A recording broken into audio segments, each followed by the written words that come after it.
Hello friends, welcome to Trident chef. இந்த வீடியோவில் நம்ம ரொம்ப சின்னதாக ரொம்ப டேஸ்டியான onion bonda evening tea time ஸ்நாக்ஸ்க்கு எப்படி செய்கிறதுன்னு பார்க்கலாம் வாங்க. இது செய்கிறதுக்கு ஃபஸ்ட்டு ஒரு மிக்ஸி ஜாரில் 2 பல் பூண்டு கூடவே 6 காய்ந்த மிளகாயை 2 நிமிடம் கொதிக்கிற தண்ணியில் போட்டு நான் எடுத்து இதில் சேர்க்குறேன். அடுத்து இதில் 3 டேபிள் ஸ்பூன் அளவு தண்ணீர் சேர்த்துடலாம். இனி இதை நல்லா பேஸ்ட் அரைத்து எடுத்துக்கிறேன். பாருங்கள், நல்லா பேஸ்ட் அரைத்து எடுத்து வச்சுருக்கிறேன். இது இருக்கட்டும். அடுத்து ஆனியன் போண்டாக்கு தேவையான ஒரு தாளிப்பு ரெடி பண்ணிடலாம். அதுக்கு ஸ்டவ்வில் பேன் வச்சு அதில் 1.5 டேபிள் ஸ்பூன் அளவு எண்ணெய் எடுத்துக்கிறேன். எண்ணெய் நல்லா சூடான பிறகு இதில் 1 டீஸ்பூன் கடுகு கூடவே பாதி வெங்காயத்தை சின்னதாக கட் பண்ணி சேர்க்குறேன். ஸ்டவ்வை நல்லா ஹை ஃப்ளேமில் வச்சுட்டு இதை வதக்கி விடுங்க. பெரிய வெங்காயத்துக்கு பதிலாக சின்ன வெங்காயம் சேர்த்தாலும் டேஸ்ட் நல்லாயிருக்கும். இதே போல் வெங்காயம் லைட்டாக கலர் சேஞ்ச் ஆன பிறகு நம்ம அரைத்து எடுத்து வச்சுருக்கிற பூண்டு காய்ந்த மிளகாய் பேஸ்ட்டு இதில் சேர்த்துடலாம். கூடவே கொஞ்சமாக கருவேப்பிலை சேர்க்குறேன். மறுபடியும் இது எல்லாத்தையும் சேர்த்து நல்லா வதக்கி விடுறேன். இது கூடவே கொஞ்சமாக உப்பு சேர்க்குறேன். மறுபடியும் இது எல்லாமே லைட்டாக வதக்கி விட்டுடலாம். எல்லாமே நல்லா வதங்கி எண்ணெய் பிரிஞ்சு வர்றது வரைக்கும் வதக்கி விடுங்க. இப்போ பாருங்கள், எல்லாம் நல்லா வதக்கியாச்சு.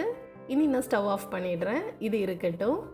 அடுத்த ஒரு பவுலில் 2 கப் தோசை மாவு எடுத்து வச்சுருக்கிறேன். நான் அந்த மாவை நல்லா புளிக்க வச்சு தான் எடுத்து வச்சுருக்கிறேன். இது கூடவே 1 டேபிள் ஸ்பூன் அரிசி மாவு கூடவே 1 டேபிள் ஸ்பூன் ரவா சேர்க்குறேன்.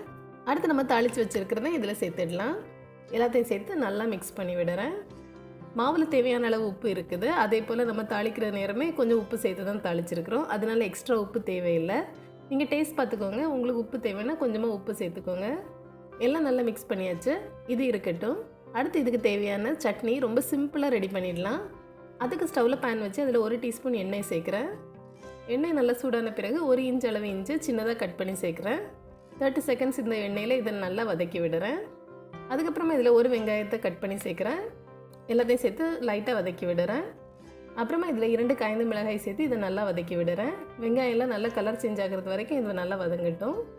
அடுத்து இதில் 1 தக்காளி சேர்க்குறேன். எல்லாத்தையும் மறுபடியும் நல்லா வதக்கி விட்டுடலாம். தக்காளியெல்லாம் நல்லா குலைவாக வர்றது வரைக்கும் இது வேகட்டும். பாருங்கள், தக்காளியெல்லாம் நல்லா வெந்துடுச்சு. இனி நம்ம ஸ்டவ் ஆஃப் பண்ணிடலாம். இது நல்லா ஆறட்டும். நல்லா ஆறிய பிறகு நம்ம இதை ஒரு மிக்சர் ஜாரில் எடுத்துக்கலாம். இது கூடவே கொஞ்சமாக உப்பு சேர்த்து இதை நல்லா அரைத்து எடுத்துடலாம். தண்ணீர் எதுவும் சேர்க்க தேவையில்லை. பாருங்கள், நல்லா அரைத்து எடுத்து வச்சுருக்கிறேன். ரொம்ப சிம்பிளாக நல்ல டேஸ்டியான போண்டா சட்னி ரெடி ஆகிடுச்சு.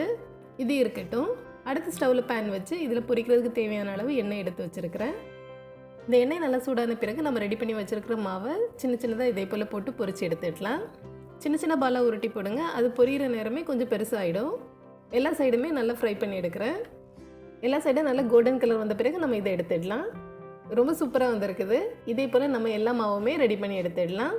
இது செய்கிறதுக்கு ரொம்ப எல்லாம் டைம் ஆகாது. ரொம்ப சீக்கிரமாக செஞ்சிடலாம். ஈவினிங் டீ டைம் ஸ்நாக்ஸ்க்கு ரொம்ப சூப்பரான காம்பினேஷன் இது.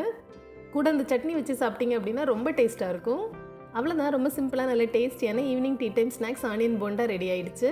கண்டிப்பாக நீங்களும் இதை ட்ரை பண்ணி பாருங்கள். மீண்டும் ஒரு சுவையான ரெசிபியோடு விரைவில் சந்திப்போம். தேங்க்ஸ் ஃபார் வாட்சிங்.